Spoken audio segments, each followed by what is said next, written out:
مش لازم طول الوقت الستات تقول لأزواجهم وسمعا وطاعة في الصح والغلط.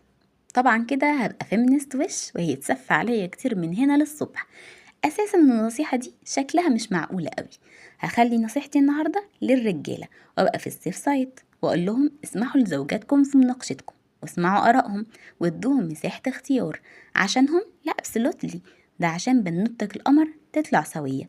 عشان شفت أمثلة كتير قوي لكل البنات اللي طالعين من بيوت الأم مقهورة فيه، اتجوزوا وهم بيقولوا لأ لأجل اللأ، مش عشان مقتنعين برأي مخالف مثلا لا سمح الله، لكن لأنهم مفكرين إن حاضر دي كبت وقهر وخايفين يعيدوا أمهم في نفسهم. فتلاقيهم لا إراديا متمردين مش قادرين على طاعة الزوج، وعلى النقيض تماما لو شخصية البنوتة أصلا ضعيفة ومتدمرة، فهي حقيقي بتكرر شخصية أمها وبتقول حاضر على الصح والغلط والحلال والحرام، وتيجي على نفسها لحد ما تتدمر حرفيا.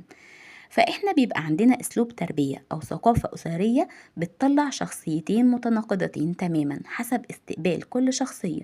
طب علينا من ده بإيه؟ وندخل في شخصية وتشخيص وعقد وسيرابي وتحليل شخصية وكل ده. طب ليه ما تسيب ام العيال تفضفض بكلمتين وخليك حادق انت واقنعها بالطريقة. اما انت راجل متحكم بصحيح. انا مش جايبه لنفسي الروح برضه قفلت الفيديو بشكل يقول عليا فيمينست. وبس كده، مع السلامه.